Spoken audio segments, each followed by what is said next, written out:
नाज़रीन, लॉकडाउन में नरमी होते ही आवाम का समंदर जो है वो बाज़ारों में उमड़ आया और देखने में लगता यूँ है कि जैसे लोगों को पेट से ज़्यादा शॉपिंग की भूख थी। और इस आवाम के रश में हुकूमती एसओपीज़ फॉलो ना करने की वजह से जहाँ पर हुकूमत को बहुत सारे चैलेंजेस हो सकते हैं, वहीं पर ताजिर बरादरी को भी काफ़ी मसले मसाइल हो सकते हैं। इन तमाम इशूज़ पर बात करने के लिए आज प्रोग्राम में ख़ास तौर पर जिनको बुलाया वो फ़ैशन डिज़ाइनर तो हैं ही हैं, लेकिन ताजिर बरादरी से भी उनका ताल्लुक़ है। आज हमारे साथ प्रोग्राम में मौजूद हैं फ़ैशन डिज़ाइनर ज़ीशान शेख साहब। अस्सलाम वालेकुम। वालेकुम सलाम। कैसे हैं आप? जी मैं बिल्कुल ठीक ठाक, आप ठीक अच्छा, हैं? जी जी बिल्कुल ठीक। अच्छा, ये बताएं कि सबसे पहले तो आपसे ये पूछेंगे कि जैसे ही लॉकडाउन में नरमी हुई है, लोग सारे के सारे मार्केट्स में आ गए हैं, तो क्या एक्सपीरियंस है, क्या देख रहे हैं? देखिए, हम लोगों की ही बहुत ज़्यादा गवर्नमेंट से डिमांड भी थी और हमारा बहुत प्रेशर भी था गवर्नमेंट के ऊपर कि आप इसको खोलें खोलें खोलें। वहाँ पे गवर्नमेंट ने हमारी बात सुनी, हमारी चैम्बर्स की बात सुनी और हमारे लिए एक आसानी पैदा की। ईद से पहले हमें वैसे तो अगर देखा जाए तो टोटली 8 दिन दिए गए, 4 एक दफ़ा और 4 एक दफ़ा, जिसमें फ्राइडे सैटरडे संडे नहीं दिया गया। हालांकि हमारे बिजनेस के लिए वो डेज बड़े बेस्ट होते हैं। पर उसमें कुछ चीज़ें गवर्नमेंट की तरफ से भी गलती, कुछ आवाम की तरफ से भी गलती और कुछ हम लोगों की तरफ से भी, ताजिर बरादरी की तरफ से भी गलती। क्योंकि हम लोग एज अ माशरा में हम लोगों में बहुत सारी खामियां और गलतियां मौजूद हैं। अब जैसे गवर्नमेंट सब शॉप्स को बंद करवा सकती थी, आपने देखा होगा कि कितना सख्त लॉकडाउन था। तो वो एसओपीज पे भी ऐसे अमल करवा सकती थी। उन्होंने 2 शॉप्स का ही, अगर 4 का एक मार्केट में 2-4 शॉप्स को ही फाइन किया तो बाकी पूरी मार्केट उसको देख के ठीक हो जाती है। पर जैसे ही लॉकडाउन गायब हुआ, उसी तरह इंतज़ामिया भी गायब हो गई। ठीक है, वो आपको रोड्स पे नज़र नहीं आई, वो किसी को फाइन्स करती नज़र नहीं आई। वो सिर्फ 5 बजे बंद करवाने आते थे सुबह, पर उसमें वो नहीं देखा। पर अगर आप किसी भी ब्रांड आउटलेट पे चले जाएं, वहाँ पे प्रॉपर सैनिटाइजर्स हैं, मास्क के बगैर हम एंट्री नहीं दे रहे हैं और बहुत अच्छा इंतज़ाम करने की कोशिश की है बड़ी मार्केट्स में, जहाँ जो जो ओपन मार्केट्स हैं, जहाँ आउटलेट्स बड़े हैं। ऑब्वियसली छोटी मार्केट्स में जो शहर के अंदरूनी मार्केट्स होती हैं, वहाँ पे इन चीज़ों का तो खैर बिल्कुल ख्याल नहीं रखा जा रहा। और वही बात है कि इंतज़ामिया भी गायब नज़र आती है। तो ये हम सब की थोड़ी थोड़ी गलती हम सब की है। अच्छा, वहाँ जो आवाम सारी आई हुई है बाज़ारों में, बच्चे भी हैं छोटे, उनमें बुज़ुर्ग भी हैं, जहाँ पर कहा जाता है कि बच्चे और बुज़ुर्ग जो हैं वो उनको ज़्यादा ख़तरा है। जवानों को तो है ही है, लेकिन बच्चों और बुज़ुर्गों को भी बहुत ज़्यादा है, तो वो सारे लोग भी आए हुए हैं सब। अच्छा, मैंने इसमें देखा है कि बच्चे तो बहुत ज़्यादा है मार्केट अच्छा, में, बुज़ुर्ग कम हैं, ठीक है। बानिस्बत काफ़ी कम है। और पर लेडीज़ और बच्चे बहुत ज़्यादा हैं इस वक्त मार्केट में। और दरअसल सबसे ज़्यादा ज़रूरत ही जो होती है ना, वो बच्चों के लिए होती है। ऐसे मुश्किल हालात में कोई फैशन के लिए तो या उसके लिए प्रोडक्ट नहीं परचेज कर रहा होता, वो अपनी ज़रूरत के लिए। अब बच्चा पिछले साल 2 साल का था, इस साल 3 साल का हुआ, तो वो ग्रो कर गया। जब वो ग्रो कर गया तो उसको नए कपड़े चाहिए, क्योंकि पुराने कपड़े तो उसको आएंगे नहीं, उसको साइज़ आएगा नहीं। अच्छा, बच्चों के साइजेस का वालिदैन को वैसे आइडिया होता है कि क्या हो सकता है? बच्चों को लाना ज़रूरी होता है? नहीं, बिल्कुल नहीं लाना चाहिए। हालांकि हमारी एसओपीज हमें रिसीव नहीं हुई, पर मुझे पता है कि एसओपीज में ये है कि 12 साल से छोटे बच्चे आउटलेट्स पे नहीं आएंगे। यहाँ पे भी हमें प्रॉपरली कोई एसओपीज नहीं देगी कि ये करना है, ये करना है, ये करना है, ये नहीं करोगे तो फाइन होगा। ये हर आउटलेट के बाहर उसके मेन डोर पे डिस्प्ले होनी चाहिए, उसके बगैर आउटलेट को ओपन ही नहीं होना देना चाहिए। अच्छा, आप क्या देख रहे हैं कि तमाम आउटलेट्स, तमाम मार्केट्स में वो तमाम हुकूमती एसओपीज़ फॉलो किए जा रहे हैं जो हुकूमत की तरफ से दिए गए?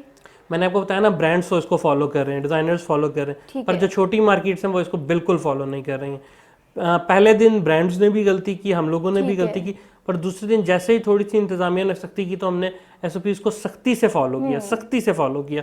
इवन कि हमने अपने कस्टमर्स को कहा कि विदाउट मास्क हम आपको एंट्री नहीं दे सकते हैं। ठीक है, बच्चों के साथ एंट्रीज होती रही क्योंकि हम उनको नहीं रोक सके। बाकी काफ़ी चीज़ों पे बेहतर थी। अच्छा, आवाम कितना कोऑपरेट कर रही है ये तमाम हुकूमती एसओपीज़ फॉलो करने में? बिकॉज सिर्फ ताजिर और मार्केट्स के जो ऑनर हैं ये सब, ये लोग नहीं करवा सकते उसको जब तक आवाम का ताउन ना हो। तो आप क्या समझते हैं कि आवाम ताउन कर रही है इसमें? 50% तक ताउन कर रही है और 50% बिल्कुल ख्याल नहीं कर रहे इस चीज़ का। 50% लोग मास्क पहन के आते हैं, ग्लव्स पहन के आते हैं, सैनिटाइजर्स उनके पास होते हैं अपने, पर 50% लोग बिल्कुल ही आते हैं और वो जैसे ही आते हैं उनको जैसे हमारे वार्म वेलकम किया जाता है कस्टमर्स को, तो वो उसके लिए हाथ भी आगे करते हैं शेक हैंड करने के लिए। तो इन चीज़ों को ज़रा अवॉइड करें कुछ अरसे के लिए तो ज़्यादा बेहतर है। अच्छा, तो तमाम लोगों ने ये सारा इस पर अमल दरामद करने के लिए कितना आप लोग एक्शन लेते हो कि जी एक टाइम में कितने लोग शॉप के अंदर आ सकते हैं, बाकी तमाम लोग बाहर खड़े हो, या जितने मर्जी आप लोग शॉप के अंदर? देखिए हमारी वैसे जो पॉलिसी है, हम कोशिश कर रहे हैं कि 4 customer at a time, 4 families को हम एंटरटेन कर सकें, क्योंकि हमारे आउटलेट्स बड़े हैं, तो हम इजीली बहुत अच्छे, बहुत 8-8 10-10 फुट के फासले पे 4 फैमिलीज को एंटरटेन कर सकते हैं। पर छोटी शॉप्स का अगेन उनका सिस्टम और होता है, वो 1 कस्टमर से ज़्यादा नहीं कर सकते, और हमारे यहाँ आपको पता है कतार बनाने की और वेट करने की तो वो है ही नहीं ना। हाँ। आप एक कस्टमर को कहेंगे 5 मिनट वेट कर ले, वो आगे चला जाएगा, ठीक है। तो ऑब्वियसली उसको नेक्स्ट शॉपकीपर एंटरटेन कर देगा। अच्छा, ये ताजिर बिरादरी के प्रेशर की वजह से हुकूमत को लॉकडाउन में थोड़ा नरमी करनी पड़ी, तो अब लॉकडाउन में नरमी हुई है तो आपको क्या लगता है कि अब कितने मसले मसाइल हैं आप लोगों को? देखिए अभी तो 4 दिन आउटलेट्स ओपन रहे, ठीक है। देखिए इसका रिजल्ट आना है आपको अगले 4 से 5 दिन बाद। ठीक है। ठीक है, जब एकदम अल्लाह ना करे कि एकदम केसेस बढ़ गए और उनकी बैक ये मिली कि मैं मार्केट गया था या मैं मार्केट गई थी, तो फिर हमारे लिए और बहुत सारे मसले मसाइल पैदा हो जाएंगे, क्योंकि ये वायरस ऐसा कि 4, 6, 5 दिन बाद आपको पता चलता है कि इसके इफेक्ट्स, आपको सिम्टम्स महसूस होना शुरू होते हैं। तो अल्लाह करे कि ऐसी कोई बड़ा सिस्टम ना आए, अगर आया तो मुझे नहीं लगता कि ये अगले 4 दिन फिर गवर्नमेंट इसको एंटरटेन कर सकेगी। तो अभी आप क्या समझते हैं कि जो आवाम है, इतना ज़ाहिर है उनका रश है बाहर, तो आगे इन 3 दिनों के बाद दोबारा से मार्केट्स ओपन होंगी? आज 50-50 है जी। अच्छा, 50-50। पंजाब गवर्नमेंट ने भी आज कुछ बयान दे दिए हैं कि वो शायद ओपन नहीं करेंगे। अब फिर WHO ने भी कह दिया है कि अब आपको इस बीमारी के साथ ही रहना होगा, ये नहीं होगा कि ये अब जून में ख़त्म हो जाएगी या जुलाई में ख़त्म हो जाएगी। अच्छा, इसको खोलने के बड़े पॉजिटिव पॉइंट्स थे। देखें, पूरी मैशत, हर चीज़ ब्लॉक हुई पड़ी थी, हमारी लेबर, हमारे वर्कर्स, हम लोग खुद, हमारी पार्टी। अब सिर्फ 4 दिन खोलने की वजह से ये हुआ कि एक दफ़ा एक चक्कर चल गया। ठीक है, थोड़े पैसे मेरे सेल्समैन को चले गए हैं, थोड़े मेरे जो हमारे पास हैंड लेबर है, लेबर को चले गए हैं, कुछ स्टाइलिस्ट को चले गए हैं, कुछ हमारी पार्टीज को चले गए। इसी तरह आगे एक सर्कल चल पड़ा है। 4-8 दिन अगर हमें ये मिल जाते हैं, अगर 8 दिन भी हम पूरे कर लेते हैं, तो हम ईद तक लोगों को एंटरटेन कर लेंगे। जैसे कहेंगे ना कि भूखे नहीं मरेंगे, कुछ पैसे हर एक के पास कुछ ना कुछ पैसे आ जाएंगे। अच्छा, इसमें ये बताएं कि ये जो रेंट पॉलिसी है उस पे कितना अमल दरामद हुआ है? वो जो एक नोटिफिकेशन आया था उसके हवाले से बताएं। देखें, ये एक बहुत बड़ा मसला है। हाँ। और गवर्नमेंट इसको सीरियस नहीं ले रही है। I don't know why. उनको एक प्रॉपर पॉलिसी लेनी चाहिए। जिस तरह स्कूल की पॉलिसी है कि 20% ऑफ है, ठीक है, अब ये भी एक पॉलिसी लेके आए कि आप कोशिश करें कि उनको वेव ऑफ करें। अगर नहीं कर सकते तो आप 50% रेंट ले लें, और जो 50% लेना है वो अभी हम या कोई भी नहीं दे सकता, क्योंकि वो अपने लेबर को भी दे रहा है, अपने और एक्सपेंसेस भी पूरे कर रहा है। तो पिछले आपको पता है 6-8 माह जो पहले भी इससे गुजरे, तो वो बिजनेस के लिए कोई बहुत अच्छे नहीं थे। टैक्सेस के इश्यूज थे, बहुत सारे इश्यूज थे, तो बिजनेस इतना अच्छा ऑलरेडी नहीं था, लोगों के पास कैश इन हैंड नहीं थी। तो अब जब कैश इन हैंड पहले से नहीं थी, फिर ये मसला हो गया, तो अब हमारे लिए 2 सबसे बड़े इश्यूज हैं, एक बिजली के बिल और एक ये, क्योंकि हमारे लास्ट मंथ के भी तमाम बिजनेस कम्युनिटी के बिल पेंडिंग्स हैं और रेंट्स भी पेंडिंग है। अब इन दोनों को देखना होगा कि गवर्नमेंट कैसे करती है, इनको इसकी इंस्टॉलमेंट्स कैसे बनाती है, इसकी वासिया पॉलिसी लेके आ जाए, इससे पहले कि मार्केटों में लड़ाइयाँ शुरू हो जाए। लोग एक दूसरे को एंटरटेन करने के लिए बिल्कुल तैयार नहीं है। लैंडलॉर्ड की एक अपनी वो मंतक है, इसमें मेरा क्या कसूर है कि अगर कोरोना आ गया तो वो जो बेचारा बैठा था वो कहता जी मैंने कैसे रेंट दे सकता हूँ जो आउटलेट 2 महीने से बंद है। अच्छा, जो लैंडलॉर्ड हैं अभी कुछ कहीं ताउन भी कर रहे हैं, सबके सब जो हैं वो ऐसे ही रेंट की डिमांड कर रहे हैं पहले की तरह? देखिए, इसमें मैं आपको बड़ी सीधी सी बात बताऊँ, जो तो लैंडलॉर्ड बिजनेस कम्युनिटी से हैं वो बिजनेसमैन के दुख भी समझते हैं, दर्द भी समझते हैं, ठीक है, और इस चीज़ को समझते हैं। पर जो लोग ऑफिसेज में से हैं, उनकी जो प्रॉपर्टीज हैं, उनके ऊपर हम लोग बैठ के या काम करें, या कोई गवर्नमेंट एम्प्लॉयज हैं, आप समझ सकती हैं, वो लोग इस चीज़ को एंटरटेन करने के लिए तैयार नहीं है, समझने के लिए तैयार नहीं है, क्योंकि उनको तो सैलरीज मिल रही हैं, वो अपने रेंट्स दे रहे हैं, अपने यूटिलिटी बिल्स दे रहे हैं, ठीक है, पर हम लोगों का तो बिजनेस स्टक हो गया, पर वो ये बात मानने के लिए तैयार नहीं है। अच्छा, हुकूमत की तरफ से नोटिफिकेशन हुआ इस पे, उसके बाद इसको इम्प्लीमेंट करवाने के लिए कोई नज़र आया है मैदान में? नहीं, बिल्कुल बस एक रफ सा वो एक आया, और उसके बाद उसको किसी ने फॉलो नहीं किया, किसी यूनियन ने भी नहीं किया, इवन ना चैम्बर्स ने किया, और उसका कोई वाज़ेह कानून बताया ही नहीं है ना। उस पर भी ये लिखा हुआ कि रेंट सस्पेंडेड है, आप अभी नहीं मांग सकते। अब जैसे ही 2 महीने खत्म होंगे तो हाउ कम कि हम रेंट उसको कैसे दे सकते हैं उसको। अच्छा, इसमें फिर आप क्या समझते हैं कि हुकूमत को क्या करना चाहिए? हुकूमत को एक पॉलिसी लेके आनी चाहिए, जिस तरह स्कूल्स की पॉलिसी लेके आई कि 20% वेव ऑफ है, इसी तरह इसकी पॉलिसी लेके आए कि 50% वेव ऑफ है, जो रिमेनिंग 50% है उसको 4 मंथ की इंस्टॉलमेंट करके आप उसको दे दें, क्योंकि दोनों के साथ बराबर हो जाए। हम देना चाहते हैं, हम सालों से रेंट दे रहे हैं, हम देना चाहते हैं, ठीक है, और वो सालों से रेंट ले रहे हैं, हम उनका हक बनदा, उनकी प्रॉपर्टी है, इसी तरह पर 50-50 होना चाहिए दोनों के तो साथ। आप लोगों ने बतौर डिज़ाइनर क्या तैयारियां की हुई थी ईद की? जैसे आपको पता है कि समर बिल्कुल स्टार्ट था, बाहर थी, बहुत अच्छा मौसम था। हम एक्सपेक्टेड तो था कि गर्मी होगी, पर वैसे गर्मी हुई नहीं। जो गर्मी ना होने की वजह से मौसम बहुत अच्छा था। तो वैसे ही जब मौसम अच्छा हो तो आपको हर चीज़ अच्छी लगती है, कलर्स अच्छे लगते हैं। तो आपको पता है ईद पे तो क्योंकि मैं मेंसवेयर को करता हूँ, तो कुर्ता एक बहुत मेन फोकस्ड होता है ईद के फर्स्ट डे के लिए। अच्छा। तो हमने बड़ी कलरफुल कलेक्शन भी तैयार की हुई थी, कुछ हमने कैमोफ्लेजेस तैयार किए हुए थे आर्मी से रिलेटेड, और प्रिंट्स बहुत अच्छे अच्छे थे। इवन बहुत बड़े बड़े प्रिंट जो हमने आज तक कभी मेंसवेयर में यूज़ नहीं किए वो यूज़ किए थे। और साथ रूटीन के साथ शैम्ब्रेज के ग्रे, लाइट स्काई ब्लू, जो समर में कलर अच्छे लगते हैं, कूल लगते हैं, वो कलर्स भी हमने यूज़ किए हुए थे। अच्छा, इस दफ़ा 2020 में कौन से मेंस वेयर पे आप लोग काम करते हैं, तो बताएं कि कौन से कलर्स और कौन से ज़्यादा जो फैशन है, क्या ज़्यादा इन है? देखिए, मेंस वेयर में जो बेसिक कलर्स होते हैं ना, वो 4-5 ही होते हैं, और वही हमेशा रहते हैं। आपको उनके साथ खेलना होता है। कैसे खेलना होता है? आपको कट लाइन्स भी चेंज नहीं कर सकते। ये नहीं कर सकते कि आप साइड कुछ शो उसकी कट को चेंज कर दें। तो आपने बेसिक कट में ही उसके साथ करना होता है। उसमें आप स्टिच ऐड कर देते हैं, कुछ एम्ब्रॉयडरी के बड़े डिसेंट टच ऐड कर देते हैं, क्योंकि अब बहुत ज़्यादा डिजाइनिंग चल ही नहीं रही है। अब प्लेन मेंस वेयर में भी जैसे 3-4 साल पहले हम भी कर रहे थे, तो अच्छी पाइपिंग्स और कंट्रास्ट फैब्रिक वो सब कुछ करते हैं, पर अब वो सब खत्म हो गया। अच्छा। अब हम बिल्कुल प्लेन स्मूथ बना रहे हैं, और कोई बटन फैंसी नहीं, बिल्कुल प्लेन अच्छे कपड़े को लेके अच्छा स्टिच कर रहे हैं, दैट्स इट। अच्छा, नाज़रीन की रहनुमाई के लिए बताएं कि बहुत सारे कलर्स होते हैं जो हर साल जो है बदलते रहते हैं, ठीक है। लोग जो है वो अपना ड्रेस खरीदने के बाद सोचते हैं कि ये तो कलर ही इन नहीं था, मुझे तो ये नहीं लेना चाहिए। तो आप थोड़ा सा ये बताएं कि कौन कौन से कलर्स हैं जो इस साल में इन हैं? देखिए, इस साल सारा जो है वो येलो ऑरेंजेस बहुत इन रहे हैं, लाइम येलो बहुत इन होगा। फिर जो मेन चीज़ है स्ट्राइप्स। अच्छा। प्लेन था, प्लेन के बाद चेक आया, आपने पिछले 5-6 साल देखा कि चेक बहुत चला। अब हर चीज कैजुअल शर्ट स्ट्राइप्स में आ गई हैं, कुर्ता स्ट्राइप्स में आ गए हैं, इवन जितने प्रिंट्स आ रहे हैं वो भी स्ट्राइप्स में आ रहे हैं। तो स्ट्राइप्स, ये अगला पूरा सीजन जो है वो स्ट्राइप्स का है। अच्छा, मतलब जो लोग नाज़रीन जो देख रहे हैं वो अगर ख़रीदना चाहें तो वो स्ट्राइप्स में ये सारे कलर्स जो आप बता रहे हैं ये ख़रीदें। अच्छा, जिस तरह से कोरोना वायरस की वजह से अभी तमाम लोग जो हैं घरों से बाहर निकल आए जैसे ही लॉकडाउन में नरमी हुई, तो आप क्या समझते हो कि लोगों को बाज़ारों में आके ख़रीदारी करनी चाहिए या ऑनलाइन ख़रीदारी बहुत ज़्यादा अच्छा है? देखिए, दो चीज़ें हैं इसमें भी। अभी तो एक, हमारे लोग इतने अवेयर नहीं हैं ऑनलाइन सेल से, और दूसरा लोग डरते हैं कि हम ये चीज़ खरीदेंगे ये गलत निकल आई। इसमें दोनों तरफ से गलती है, क्योंकि अक्सर तो जो चीज़ ऑनलाइन सेल कर रहे होते हैं वो दिखाते कुछ और भेजते कुछ है। दूसरी चीज़ है कि कस्टमर को भी थोड़ी अवेयरनेस नहीं होती है। ऑब्वियसली जब आप 1000 रुपये में 3 चीज़ें खरीद रहे हैं, आपने अक्सर ऑफर देखी होंगी इंटरनेट पे, बहुत अनयूजुअल सी ऑफर्स लगी होती हैं, तो आप कैसे कह सकते हैं कि वो चीज़ अच्छी होगी? ऑब्वियसली वो चीज़ अच्छी नहीं होगी, वो 200 रुपये वाली या 300 वाली ही होगी।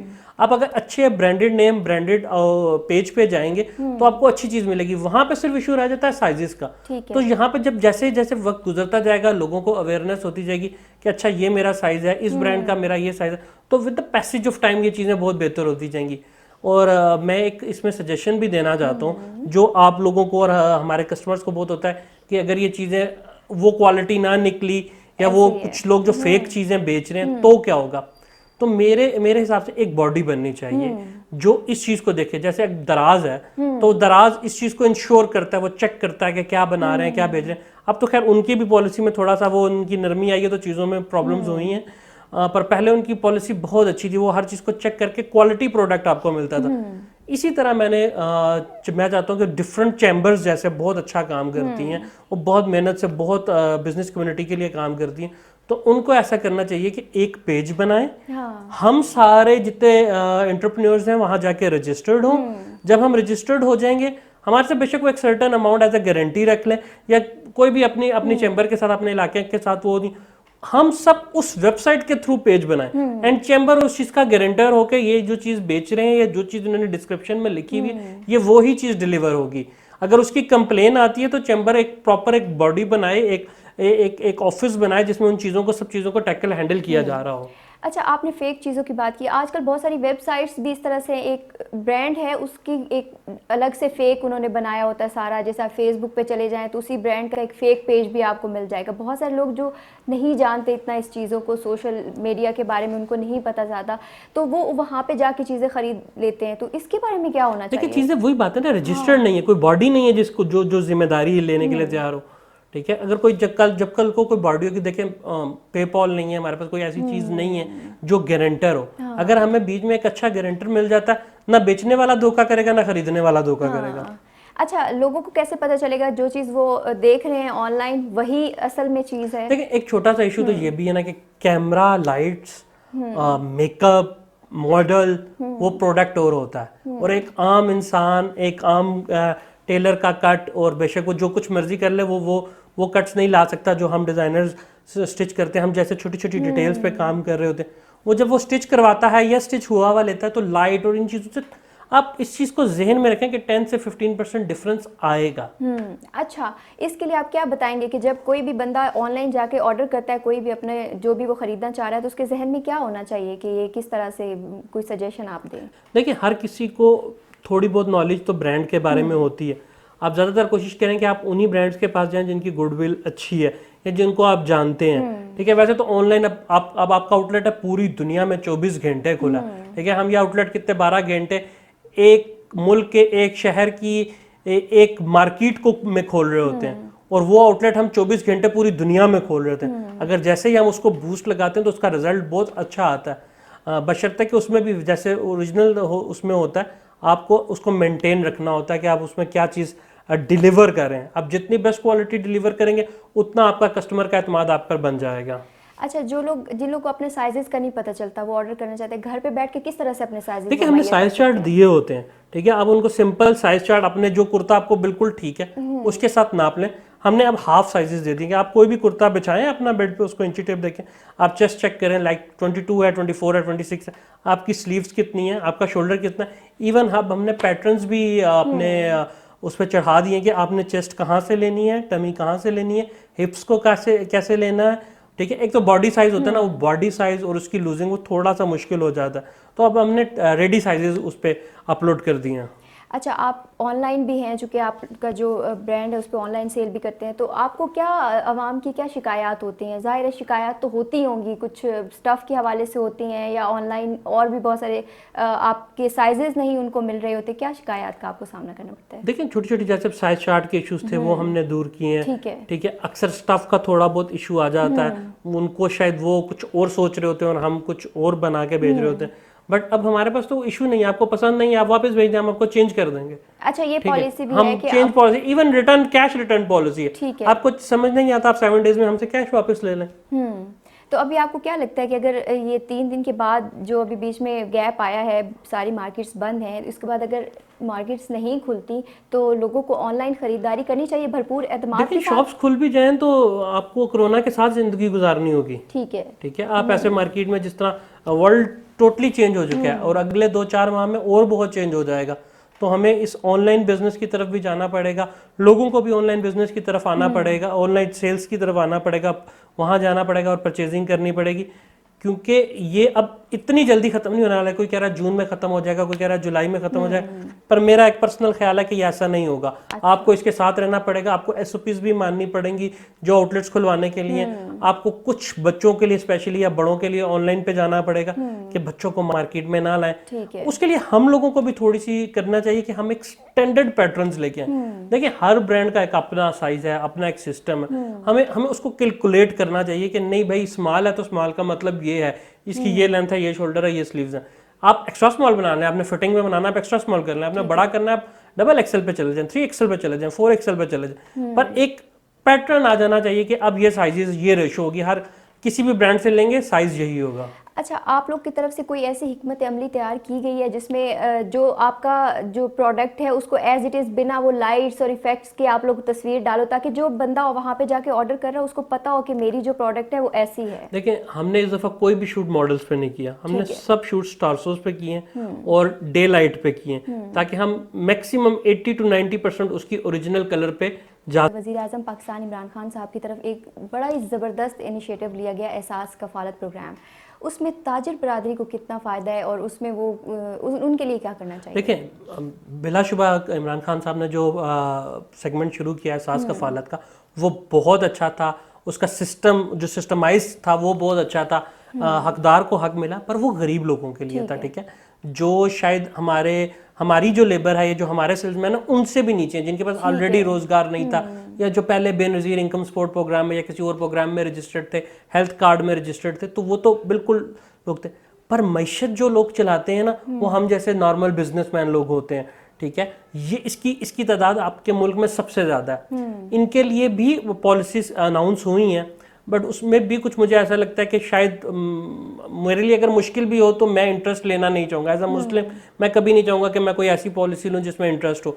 उसमें बहुत कम है, हालांकि 3-4% है, पर ऑब्वियसली वो है तो इंटरेस्ट। तो मेरी खान साहब से ये रिक्वेस्ट है कि खान साहब, आप लोन्स दे रहे हैं, उनकी आप बेशक टाइम पीरियड कम कर दें, पर उसको इंटरेस्ट फ्री करें।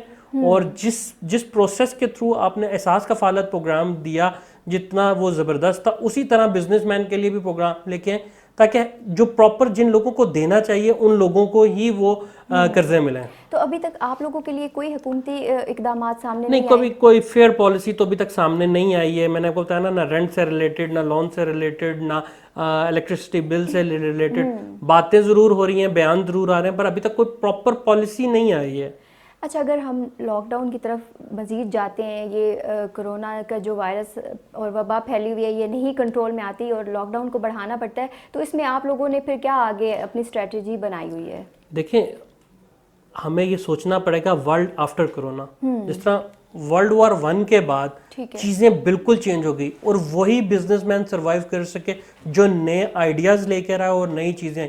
आप जितनी मल्टीनेशनल कंपनीज देख लें जो आज मिलियंस ऑफ डॉलर्स का बिजनेस करती हैं, वो उस वर्ल्ड वॉर के बाद ही। हमें भी आज सोचना होगा कि आफ्टर कोरोना हमने क्या करना है। ये साल है, 2 साल है, 2 महीने है, 1 महीने, ये इतना ही खतरनाक रहता है या इससे ज़्यादा खतरनाक हो जाता है, हमें कुछ पता नहीं है। तो हमें उसके लिए हर तरह से तैयार रहना है। सिर्फ हम अपने ऑनलाइन बिजनेस अगर करना है तो उसके लिए भी स्ट्रेटजी चाहिए ना, उसके लिए हमें लेबर चाहिए, फैक्ट्रीज चाहिए। आखिर काम तो लोगों ने करना है ना, रोबोट्स ने आके तो काम नहीं करना है, ठीक है। उसका भी हमें पूरा एक सिस्टम सिनेरियो बनाना पड़ेगा कि हम कैसे ये काम कर सकते हैं और इस जंग से हम कैसे लड़ सकते हैं। अच्छा, जहाँ पर लोगों को ऑनलाइन शॉपिंग में बहुत सारे मसले मसाइल है, वहाँ पे आप लोगों को भी कुछ मसले मसाइल होते हैं? जी, अभी हमारे लिए, हमारे लोगों के लिए और हमारे लिए, दोनों के लिए ये चीज़ नहीं है। कुछ गलतियां हमसे भी होती हैं अभी, पर ये जैसे जैसे वक्त गुजरता जाएगा, इवन विद इन 1 मंथ हमने बहुत सारी चीज़ों पे काबू पा लिया, और अगले आने वाले 1 माह में हम बहुत अच्छी चीज़ें, बहुत अच्छे पेजेस डेवलप कर सकते हैं, ठीक है। उसके लिए हमें डिजिटल कैश को जो सिस्टम है, जैसे आपने इजी पैस और दूसरे सिस्टम्स देखे हैं, उसको हमें बहुत डेवलप और सिंगल यूनिट करना होगा। जैसे हमारा एक व्हाट्सएप है, उस पर अगर आप चाइना जाएं तो वहाँ पे ईमो पे हर चीज़ कैश, सिर्फ mobile to mobile digital cash transfer हो रही होती है। तो हमें भी डिजिटल करेंसी की तरफ आना पड़ेगा। हम अगर डिजिटल करेंसी की तरफ जाएंगे तो हमारा ये ऑनलाइन बिजनेस बेहतर हो सकेगा। अच्छा, इसमें फिर आप क्या समझते हैं कि हुकूमत को क्या करना चाहिए? देखिए, ये जितने भी छोटे छोटे डिजिटल करेंसी वाले लोग हैं, इजी पैसा या HBL का या किसी भी चीज़ का है, ठीक है, उनको एक प्लेटफॉर्म पे लेकर आए। जिस तरह एक पाकिस्तान की एक अपनी ऐप होनी चाहिए, जिस तरह व्हाट्सएप है या फेसबुक है, पाकिस्तान की डिजिटल करेंसी की एक अपनी ऐप होनी चाहिए, जिसपे उस ऐप पे हम सब लोग अपना जो डिजिटल करेंसी हमने शेयरिंग करनी है विद इन पाकिस्तान या आउट ऑफ पाकिस्तान, उसका भी एक सिस्टम हो, उस पर हमारी प्रोडक्ट्स भी हो, हमारी मार्केटिंग भी हो। अब क्योंकि वर्ल्ड जो है वो तो अब टेक्नोलॉजी वर्ल्ड है, तो उस टेक्नोलॉजी को हमें अडॉप्ट करना पड़ेगा, वरना हम उसी तरह पीछे रह जाएंगे जैसे हम पहले बिजनेस से दूसरे मुल्कों से पीछे हैं। अच्छा, ऑनलाइन आप जब चीज़ें सेल करते हैं और जब बनिस्बत इसके कि मार्केट्स में आप रेगुलर बेस जिस तरह कर रहे होते हैं मार्केट्स में, उसमें ज़्यादा फ़ायदा होता है आपको या इसमें नुकसान है? देखिए, उसमें ज़्यादा फायदा है ना, उसके लिए हमें 50 लोग अपने एम्प्लॉइज रखने पड़ते हैं। इसमें तो 2 बंदे बैठ के पूरी दुनिया को डील कर सकते हैं, हमारे एक्सपेंसेस बहुत कम हो जाएंगे। पर हमें ये भी सोचना पड़ेगा कि हम अपना सारा प्रॉफिट किसी एक दूसरे मुल्क पे या किसी दूसरे सिस्टम पे, कल को वो हम पे कोई पाबंदी लगा देता तो हम तो जीरो हो जाएंगे। लेट्स सपोज फेसबुक कल को कोई भी पाबंदी लगा देता, हमारा तो बेसिक सोर्स ऑफ इनकम ही वो है, या इंस्टाग्राम है या टिकटॉक है या कुछ भी है, तो हमें अपना एक पाकिस्तान का ऐप चाहिए जो इन सब चीज़ों को सेंट्रलाइज करे और इनको चलाए। अच्छा, प्रोडक्ट डिलीवरी के हवाले से काफ़ी लोग कहते हैं कि जी डिलीवरी नहीं हो रही, सर्विसेज बंद है, तो ऐसा कुछ है? नहीं, आप सर्विसेज बहुत कमाल है। मतलब छोटी छोटी कंपनीज ने ऐसी ज़बरदस्त सर्विसेज और इतनी चीप कि मैंने क्योंकि अभी हम लोगों ने भी शुरू किया, तो हम शुरू हुए पहले अच्छी कंपनी से, वो इतना चार्ज कर रही थी, फिर उससे नीचे कंपनी पे उनकी सर्विस उससे भी अच्छी थी और वो चार्जेस भी बड़े कम ले रही थी। तो इसको भी थोड़ा सा स्टडी करना पड़ता है कि अच्छा आपने लोकल के लिए किस कंपनी के साथ काम करना है। मतलब अगर आप इस रावलपिंडी में हैं तो रावलपिंडी इस्लामाबाद के लिए अच्छा बाइकिया या क्रीम इज बेस्ट है, क्योंकि उन्होंने भी कैश ऑन डिलीवरी स्टार्ट कर दी है। ठीक है, अगर आपने पंजाब में करना है तो फिर आपको उसको पता होना चाहिए कि पंजाब में इनकी सर्विस बहुत अच्छी है। अगर आपने सिंध में जाना है तो सिंध में अच्छा उस कंपनी की सर्विस बहुत अच्छी है। तो ये थोड़ी सी आपको स्टडी करनी पड़ती है कि आपने सारा को कैसे लेके चलना है। अच्छा, ऑनलाइन शॉपिंग के हवाले से एक ये भी है कि एक अगर किसी ने प्रोडक्ट कुछ खरीदनी है उसके साथ डिलीवरी चार्जेस वगैरह भी होते हैं और इस किस्म के मसले मसाइल भी हैं, तो ये इसके हवाले से देखिए अब तो सब कैश ऑन डिलीवरी कर रहे हैं, ठीक है, और फ्री होम डिलीवरी। जो प्राइस लिखी हुई उस पर नोट अ सिंगल पैनी कस्टमर से चार्ज हो रही है। मतलब कुछ तो चीजें ऐसी ना, अब 200 की चीज में हाउ दे कैन अफोर्ड के वो डिलीवरी के चार्जेस भी थे, तो वो 200 या 250 या 350 जो व्हाट्सएवर इलाके के लिहाज से और ट्रैवलिंग के लिहाज से वो चार्ज होते हैं, बट वो बहुत मिनिमम हो गए। और यही चार्जेस हमें इंटरनेशनल के लिए जब मिल गए ना, और यही फैसिलिटीज मुराद सईद ने उसमें पाकिस्तान पोस्ट में कमाल काम किया। मतलब जो कार्गो का हम शायद 10,000 का मंगवाते थे वो हमें 2,000 में पड़ना शुरू हो गया, और सर्विस भी बहुत बेहतर हो गई। हमें कॉल्स आती थी, आपको रिसीव हो गया, आपका पार्सल चल पड़ा। तो शुरू में स्पेशली तो मुराद सईद ने कमाल काम किया ना, हम खुद हैरान होते थे कि भाई ये वही पाकिस्तान पोस्ट है जहाँ हम मिन्नतें करते थे भाई हमारा पार्सल पहुंचा दो। तो कमाल काम किया मुराद सईद ने।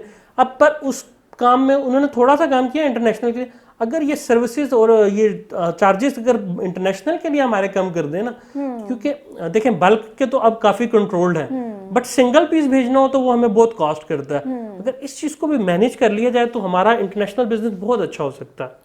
अच्छा, कुछ बात कर लेते हैं इंपोर्ट और एक्सपोर्ट के हवाले से। पहले लॉकडाउन से पहले और इस कोरोना वायरस से पहले हर चीज़ बाहर से आती थी, जो भी चीज़ें होती थी हमें बाहर से मंगवानी पड़ती थी। तो इस हवाले से आप क्या कहेंगे कि हम खुद, हमारे पास कैपेसिटी है, हम तैयार कर सकते हैं चीज़ें? इमरान खान साहब जब आए ना, उन्होंने सबसे पहले आते साथ ही इंपोर्ट ड्यूटी ज्यादा की। जब इंपोर्ट ड्यूटी ज्यादा की तो हर चीज महंगी होने के साथ साथ शॉर्ट भी हो गई, क्योंकि तब हमें एहसास हुआ हम तो सुई भी बाहर से लेते हैं, हम तो धागा भी बाहर से लेते हैं, हम तो फ्यूजिंग भी बाहर से लेते हैं, हम तो कपड़ा भी बाहर से लेते हैं, हम तो यहाँ रख के बस मशीनों पे सी के कहते हैं वाह जी वाह हमने पाकिस्तान में मेड इन पाकिस्तान प्रोडक्ट बना ली। ऐसा नहीं, उसकी मशीनरी भी बाहर से आ रही है। मतलब उसका जो स्पेयर पार्ट है मशीन का, हर स्पेयर पार्ट मशीन का चाइना से आ रहा है। आपका बटन, धागा, हर चीज। हालांकि हमारी स्पिनिंग मिलें अपनी बहुत अच्छी हैं, हमारी वीविंग मिलें अपनी बहुत अच्छी थी। दुनिया में हमारी वीविंग मिलों की, हमारी कॉटन की मिसाल दी जाती थी, पर अनफॉर्चुनेटली हमने उन सबको तबाह कर दिया। जैसे कहते हैं ना, हमने ज़िबा कर दिया अपनी इंडस्ट्री को, तो हमने वो काम किया और सब कुछ इंपोर्ट के हवाले कर दिया। वो शॉर्ट टाइम पॉलिसी थी, शॉर्ट टाइम इकोनॉमी को बूम देने के लिए उन्होंने हमारी सारी इकोनॉमी को ज़िबा करके रख दिया, ये लफ्ज़। तो अब अगर हमें अल्लाह ताला ने एक चांस दिया है, ये हमें ब्लेसिंग मिली है, मैं तो कहता हूँ खान साहब बिल्कुल इंपोर्ट ना खोलें, सिर्फ बेसिक को खोलें, रॉ को खोलें, क्योंकि हम वो अभी तक बनाते नहीं है। ठीक है, अभी आपको अंदाजा होगा कि आप कोरोना आया, आप ना मास्क बनाते हैं, ना आप वो सैनिटाइजर बनाते हैं, ना आपके पास वो कोई चीज भी नहीं है, आप सब कुछ इंपोर्ट करते हैं। अगर ये इंपोर्ट की दुनिया रुक गई तो हम तो भूखे मर जाएंगे। अच्छा, अगर इंपोर्ट करना बंद कर दें और हम इधर ही अपना सब कुछ बनाना शुरू कर दें अपने ही मुल्क में, तो इससे लोगों को कितना रोजगार मिलेगा? देखिए, इसके लिए लोगों को तैयार होना पड़ेगा, उनको मेड इन पाकिस्तान ब्रांड खरीदना पड़ेगा, बी पाकिस्तानी बाय पाकिस्तानी। बिल्कुल, ठीक है। अब जब तक हम खरीदेंगे नहीं, हम पहनेंगे नहीं, और यहाँ बनेगा नहीं तो पहनेंगे कैसे, बनाएंगे कैसे और एक्सपोर्ट कैसे करेंगे? अच्छा, हमारे यहाँ कुछ लोग इतने वो होते हैं जी, हमने एक्सपोर्ट बढ़ानी। भाई अपनी लोकल डिमांड तो पूरी कर लो पहले तुम अपने लोगों के लिए सब चीजें बना लो, फिर तुम एक्सपोर्ट कर लेना। पहले अपने लोगों को सेटिस्फाइड करो, फिर तुम दूसरे मुल्क के लोग आपसे सेटिस्फाइड होंगे। आपके अपने लोग आपसे सेटिस्फाइड नहीं हो रहे क्योंकि आप कुछ नहीं बनाते, सिर्फ मशीन पे रख के या उसकी फाइनल प्रोडक्ट को बना लेने से। हम लेदर पूरी दुनिया में एक्सपोर्ट करते थे, हमने क्या किया, हमने उसकी प्रोसेसिंग बंद कर दी। हम सिर्फ कुर्बानी पे हमारे यहाँ बहुत बड़ा जानवर रेडी होता है, खाल तैयार होती है बड़ी ईद पे स्पेशली, वो सारी एक्सपोर्ट कर देते हैं और रॉ करते हैं। पहले हम उसको प्रोसेस करके जैकेट बना के बेचते होते थे, फिर हमने जैकेट बनाना छोड़ी, प्रोसेस करते होते थे, फिर हमने प्रोसेस करना भी छोड़ दिया क्योंकि उनकी प्रोसेसिंग हमारे से बहुत अच्छी थी और हमारी प्रोसेसिंग ऑब्वियसली जब अर्न होना, प्रॉफिट आना कम हो गया तो लोगों ने इन्वेस्ट करना कम कर दिया। ठीक है, आज भी अगर उसकी प्रोसेसिंग पे इन्वेस्टमेंट हो जाए, उसके लिए वो इक्विपमेंट आ जाए जो उस जैकेट को उस क्वालिटी में स्टिच कर सकता हो, तो हम आज भी दुनिया में राज कर सकते हैं। हम जैसा, हमारे जैसा मुल्क लेदर और कॉटन में और गंदम में रुल जाए तो इससे तो हमारे लिए बात नहीं है कोई बुरी। हाँ, अच्छा, जहाँ पर हुकूमत को बहुत सारी चीज़ें करनी चाहिए, वहीं पे आवाम को भी चाहिए कि वो अपने मुल्क में यहाँ पे बनी हुई जो चीज़ें हैं उन्हीं को इस्तेमाल करें। मैंने कहा ना, जब तक आप मेड इन पाकिस्तान के ब्रांड को नहीं खरीदेंगे तब तक कोई एक्सपोर्ट नहीं होगी, कोई चीज़ कुछ नहीं होगा। लेकिन लोग क्यों सेटिस्फाइड नहीं है यहाँ जो पाकिस्तान में चीज़ें हैं? देखिए, सेटिस्फाइड हैं लोग, लोगों को चीज़ मिलेगी नहीं। अब मार्केट में जाओगे 90% चीज़ें ही चाइना की होंगी, तो आप कैसे पॉसिबल है कि आप पाकिस्तानी प्रोडक्ट खरीदेंगे?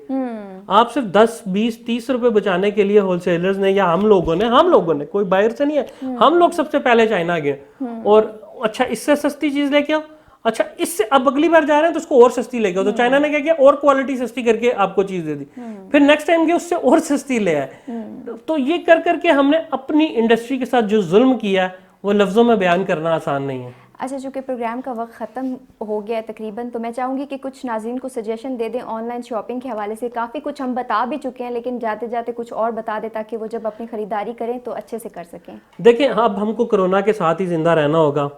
अगर शॉपिंग करनी है तो हमने अपनी जो SOPs हमारे पास आएंगी हमने उनको अडॉप्ट करना होगा। पहले लोग ये कह रहे थे कि उसको तो मैंने नहीं सुना कोरोना, हमने कोई कोरोना का पेशेंट नहीं देखा, पर अब आप हर दूसरे मोहल्ले गली में कोरोना का पेशेंट देख रहे हैं या आने वाले वक्त में देखेंगे। और मैं कह चुका हूँ कि अल्लाह ना करे अगले हफ्ते में अगर बहुत ज़्यादा केसेस आए तो ये आउटलेट्स सब बंद हो जाएंगे। हमें SOPs को भी एक्सेप्ट करना पड़ेगा और हमें ऑनलाइन शॉपिंग की तरफ भी जाना पड़ेगा, हमें डिजिटल करेंसी की तरफ भी जाना पड़ेगा।